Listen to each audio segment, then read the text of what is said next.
Hi, and welcome back to the second video in the 8th lecture of Covidenomics. And we're still in quarantine, although we got our test results back this morning and my wife and I are both negative, so a couple of days to go. In the last video, we looked at how COVID-19, the pandemic, had affected a number of different industries, just using standard demand and supply analysis. In this lecture, though, we want to go a little bit further. We want to look at the situation where there was hoarding, where there was panic buying, and looking at both how much of that there was and some explanations of why that might have come about. In terms of panic buying and hoarding, clearly the big one was toilet paper. If you headed into a supermarket in any of the Australian cities in late March, early April, you could not find any toilet paper. The shop shelves were white bare.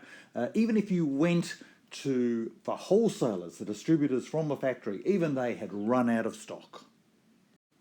But it wasn't just toilet paper.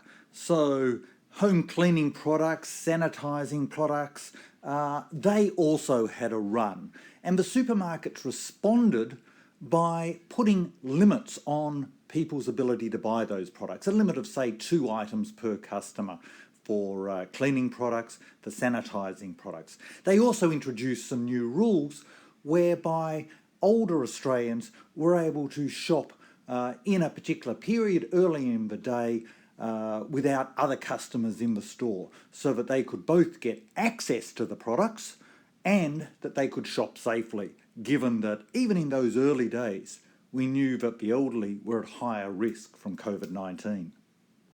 And the panic buying also went to a range of staple food items, things that you could store in your kitchen without having them go off in a short period of time. So canned goods, canned foods in particular, canned tomatoes, canned fish and so on, canned vegetables. Rice. It was really hard to get rice from any of the supermarkets because their shelves were bare. Even more specialist Asian grocers found that they were having mass sales of rice. Flour was another one.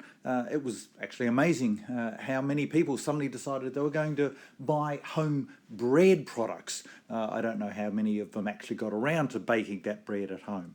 But there was clearly a situation where people were worried about supply chains, and they were also worried because other people were worried.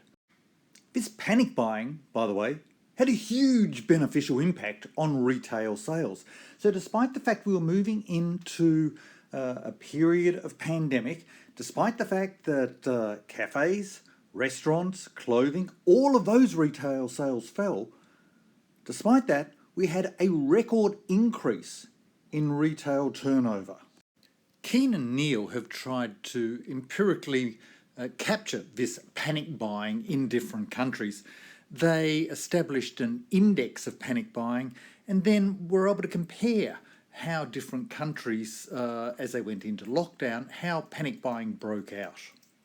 So here on the left, we have what they call early moving countries. They're countries where they introduced internal restrictions pretty early on in March. And the internal restrictions are given by the solid black line here.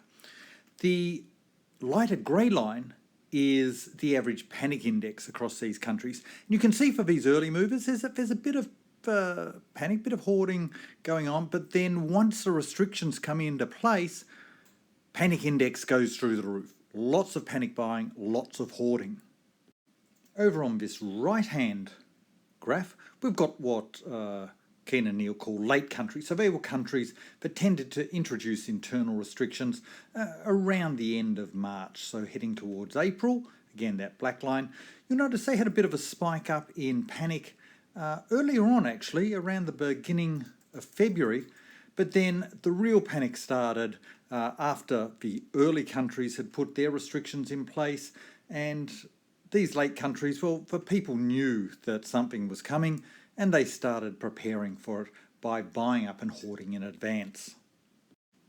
Here we've got Keane and Neal's index for 4 countries. Let's concentrate on Australia down here bottom right.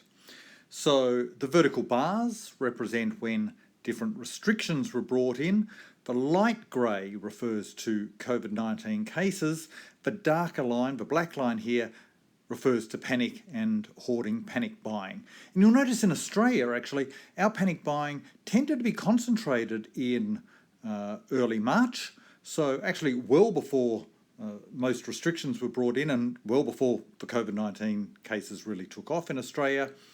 There was a bit more, a small increase in panic here after there were some internal restrictions, and then panic really actually died off as the virus took hold. So what's happening here? How should we think about this panic buying? We can think of hoarding by using a canonical game that's called the prisoner's dilemma. We've got two players, player A and player B. They each have two strategies. They can either hoard or they can choose not to hoard. Player B's playing the rows, player A's playing the columns.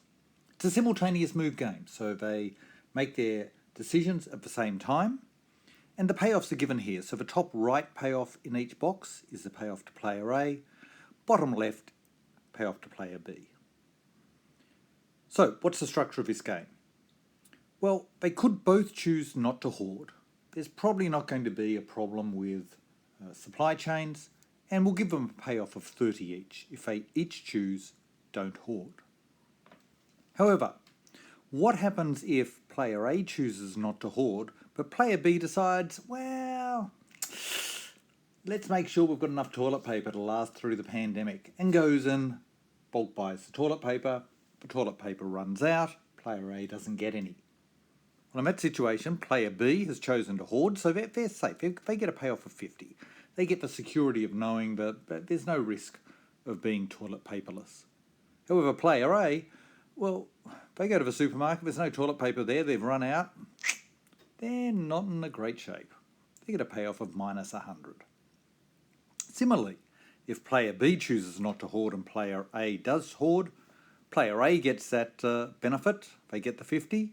They're sure they've got toilet paper, but player B ends up in the proverbial. Of course, they could both choose to hoard. What happens then? Well, they both race into the supermarket. They just get the toilet paper that they probably would have had anyway, plus a bit extra. They have to pay the storage costs. The supermarket runs out of toilet paper. When they go back in next time, they can't get any. That's the worst possible outcome for everybody. That's going to be a payoff of minus 10 to A and minus 10 to B. So, by the structure of a prisoner's dilemma, if you end up with the players doing the same thing, they'd both prefer not to hoard rather than both to hoard. But what's the equilibrium outcome here? There's a unique Nash equilibrium here, and that's for both players to hoard. How do we see that? Well, let's imagine that both players do choose to hoard.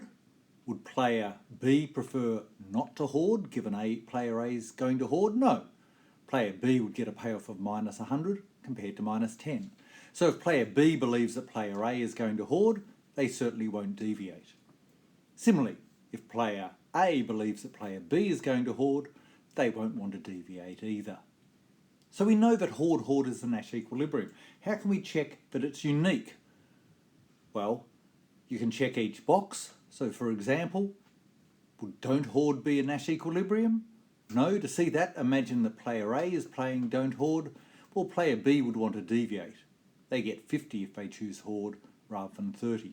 And in fact, you can skip these steps here by checking each box by simply noting that hoarding in this game is a dominant strategy. No matter what the other player is doing, each player always prefers to hoard. So that means that this is in fact not just a Nash equilibrium, but it's what's called a dominant strategy equilibrium. It's a very strong prediction of this game. So our prediction here is that because hoarding's a bit like a prisoner's dilemma, we'd all be better off if nobody hoarded, but the incentive to hoard is very strong.